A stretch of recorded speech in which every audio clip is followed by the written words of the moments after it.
Hello everyone, in this video I'll be showing you a build guide for the Way of the Brewmaster Monk subclass mod made by Havsglimt in Baldur's Gate 3's mod manager, now available on console. Now you may be thinking, what is different about this from the Way of the Drunken Master, which was added in patch 8? Well, there's actually quite a bit. Now the Brewmaster is a subclass in World of Warcraft, and this is an adaptation by Iriazai, and it's a like a 5th edition Dungeons and Dragons port of that type of build style. So with this, it's a little bit more tanky, can absorb some extra damage, and it has different concoctions that you can brew up to give yourself different benefits here, which will be covered in this video. Now, with a lot of different monks, if you really want to min-max it, you're going to want to use either Strength Potion or put the Club of Hill Giant Strength in your offhand to give yourself a higher strength, because we're going to use Tavern Brawler. And I would actually recommend with this stat spread to go 15 Constitution, take Tavern Brawler to put up to 16, have the 16 Dexterity and 16 Wisdom there. And what's cool is you can actually use a Constitution for your armor class instead of Wisdom. But there are some pieces of gear that actually work really well with Wisdom that we'll also want to use. So you can go with that, or you can put your Dexterity Constitution up to 17 and then use your Tavern Brawler to bring it up to 18. Level 2, we get our bonus action, Patient Defense, Step of the Wind Dash, and Disengage. But level 3 is when we get to take our subclass here with the Way of the Brewmaster, looking similar to the Drunken Master. With this, we get the Brewmaster's Tipple, which is different. So you become immune to the negative effects of being drunken when you drink your Brewmaster concoction. Gain at the 6th level, you gain 1 key point.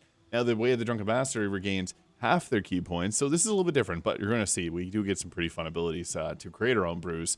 And we also have the Blackout Kick here, so after you use Flurry of Blows, you're actually able to do a extra attack using your key point to be able to deal additional damage equal to your Constitution modifier. And then we also got the Iron Body here. When not wearing armor or a shield, you add your Constitution modifier in place of your Wisdom to generate your armor class. Additionally, your hit point maximum increases by 1 for every level that you have in this class. So again, this is a tankier version of the Way of the Drunken Master, and we'll be taking this up to level 20, but you can stick at level 12 if you prefer. And with this, we're actually going to go with Tavern Brawler here at level 4, take your Constitution up. At this point, you can buy a bunch of potions from Auntie Ethel or use the Club of Hill Giant Strength in the offhand. Extra attack at level 5, Great Power Spike, also giving us the Stunning Strikes, which are really good because stunning an enemy just takes them out for the next turn. Who doesn't want that? And we get some fun abilities here, Key Powered Strikes with the Brewmaster's Concoctions. This allows us to create different brews. So we got the Celestial Brew. When imbibed here, attacks deal additional 1d6 radiant damage until the end of your next turn. Spitting Flames allows you to do a fire attack in a cone in front of you, doing 2 to 16 fire damage. And you can do this in equal number to your Constitution modifier, and this will also level up as you level up too. This one here gives you temporary health points equal to your Wisdom, Monk level, and your Constitution modifier. This one gives you the dash action for free on your turn, and your movement does not proc opportunity attacks. The Purifying Brew gets rid of Charmed, Diseased, Frightened, or Poisoned, and the Iron Skin Brew allows you to use your reaction to drink this brew to reduce damage that you would take equal to a number of your Monk level plus your Constitution modifier. So I personally like to have the Celestial Brew giving us extra damage, and then also the Iron Skin Brew to give ourselves some defense, as again, this is a defense focused class, but also offense because the Monk is just ridiculous. Level 7 gives us Evasion, taking half damage on every spell, and no damage if we succeed on the save now versus taking half damage on the save. At this point, I like Alert. +5 to initiative. Your Monk goes first, cleans up the initiative list, lets one of your other teammates go. Or you could go with an increase to our Dexterity Constitution. Again, we're going to get our Strength max from other items, but I personally prefer to go with Alert. Again, Monk going first can actually turn the tide of battle really quickly. Now, level 9 here, we get the difficult terrain will not slow us down, and we can jump an additional 6 meters when we're not wearing armor, which there's no point for us to wear armor. Into level 10, we get the Purity Body, immune to poison and cannot be poisoned or diseased.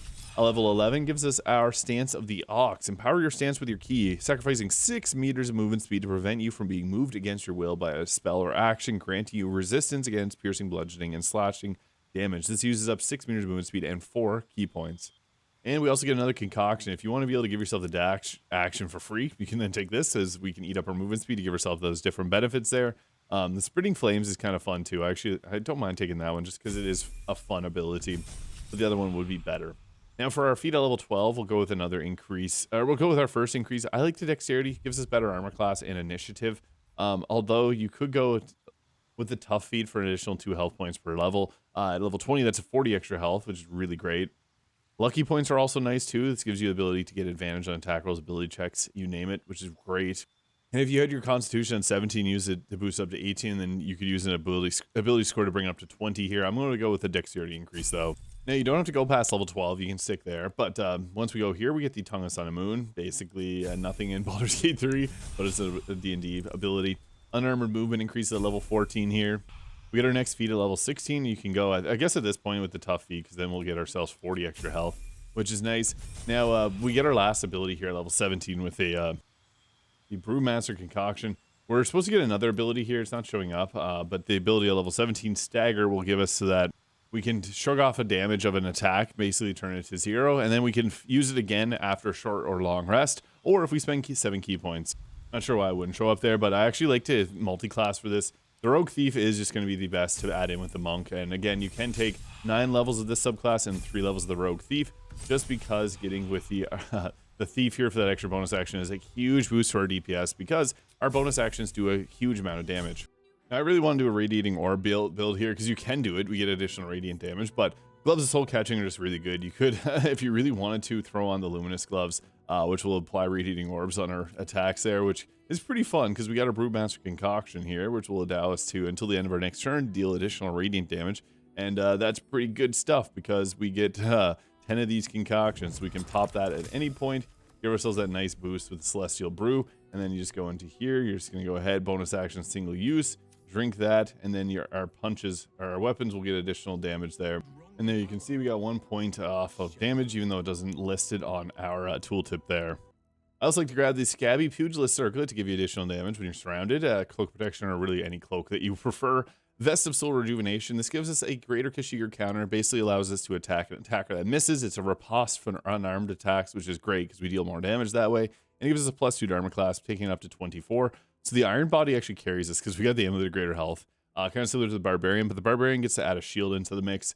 We don't. But we got the Gloves of Soul Catching again, doing a 1d10 extra damage, which is huge because our Flurry of Blows will apply that twice. And then we also got the Boots of Storm and Clamor there. If you got the Illithid ability Drain, this lets us use this to apply Reverberation on the enemy. If you don't have that, you can then go with something like the Greater or Uninhibited Kashiko Boots, which will add additional damage equal to your Wisdom modifier, which is kind of nice. Or if you get the Helldust Boots, that's kind of good too. Or Evasive Shoes to increase our armor class further. And even Disintegrating Nightwalkers for the Misty Step works great. I don't have anything equipped, but you can put a weapon in your offhand. And if you want to be able to do that, you can dual wield 2 weapons and then take your main hand weapon and swap to someone else and then take your main hand to them. This will allow you to have the offhand Club of Hill Giant Strength, but also keep your unarmed strike damage. I also have the Hellrider Longbow for that +3 to initiative, and the Killer Sweetheart for the free critical hit, and also Ring of Protection for better armor class, and Amulet of Greater Health. This just gives us a 283 health with 24 armor class, so we're very tanky. Now, before combat, we want to get our brews going, so we're going to do our Brewmaster concoctions here and make a few different things. So we got our Fire Breath, we got our Radiant Damage, we now got our Dash for free. So these are really good because you can prep them in advance, and if you know that you need to have a specific one, you can get that. Get the Iron Skin as well. So yeah, these are good to prep before you go into a fight. I just recommend getting a few of the damage and a few of the defense ones here. You know, what's funny is I actually was able to prep all my brews before getting into combat. That's going to give you the most bang for your buck if you can pull that off, because then that gives you the bonus action Spitting Flames here, which is a fun ability. It does 40-12 plus fire damage. So if you line that up well, you can actually hit a multitude of enemies, which is really nice because this is a low cost. 3 enemies hit for this, so that's actually a pretty effective action. And I was able to burn a couple of them and take out a third. That was really good. So that was one bonus action that was very worth using. We don't always want to use that because Flurry of Blows will most times be actually more damage. But we're just going to go around punching people and hopefully not missing like that, but applying Reverberation is nice too for a debuff. Let's go with a free crit to not take him out, but that's fine. We'll go with another one. This would, yeah, finish him off there. Good. And then this target here has full health, so I'm just going to go with another Flurry of Blows there. The Flurry of Blows will likely take out most enemies there. And we also have our Soul Snare heal too from the gloves. We have one more punch. We could have even, since we do have a dexterity increase, we can use Arrow of Many Targets, which is nice because then we can actually hit multiple enemies with a single attack. But I'm just going to go with the regular old punch action there. And we even have sneak attacks, I should also mention. Even though we don't have a main hand weapon, we can do ranged sneak attacks too. This also lets us do the dash here for a free action if we wanted to. And then we can just run around wherever we want.